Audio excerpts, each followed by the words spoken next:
Je suis professeur, je suis universitaire, donc, et surtout je suis un simple citoyen palestinien,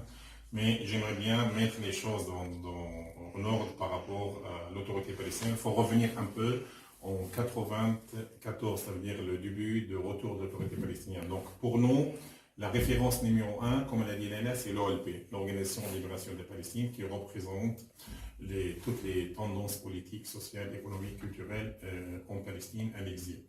En 1994, avec les accords d'Oslo, en 1991, commencé entre Palestiniens et Israéliens avec la médiation égyptienne, l'autorité palestinienne, elle est retournée, donc elle a été créée, et l'autorité palestinienne, son rôle, au début, c'était un rôle plus ou moins social, et pas un rôle politique. Parce qu'il y avait deux aspects, un aspect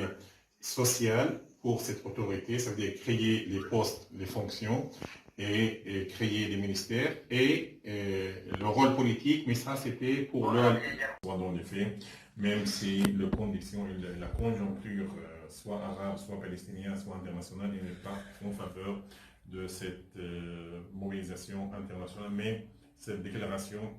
ça n'empêche pas que les Palestiniens de Gaza, certes, ils sont enfermés, mais ils ont besoin de ce soutien international, surtout la solidarité morale, surtout la mobilisation qui montre une fois de plus que les Palestiniens et que le monde entier doit soutenir les Palestiniens pour exiger la levée de blocus israélien. D'ailleurs, les revendications palestiniennes aujourd'hui pour la commémoration du 44e anniversaire de la Journée de la Terre et le deuxième anniversaire de la marche de retour. Une marche de retour donc initiée par la société civile qui avec un bilan, donc j'aimerais bien ajouter aux déclarations de Leïla, donc le bilan réel est de 320 morts côté palestinien après 2 ans de Cédada, avec 27 000 blessés, dont 130 amputés. Parmi les morts, il y a 65 enfants moins de 16 ans, il y a 9 femmes palestiniennes, il y a 4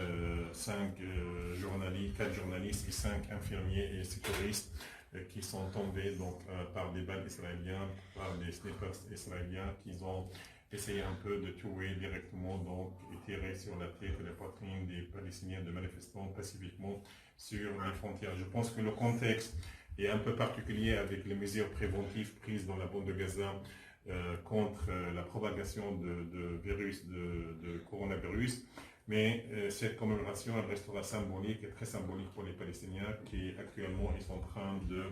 brandir les drapeaux de fenêtres de leur maison, c'est un numéro 1. Et sur les réseaux sociaux, ils sont en train de se mobiliser pour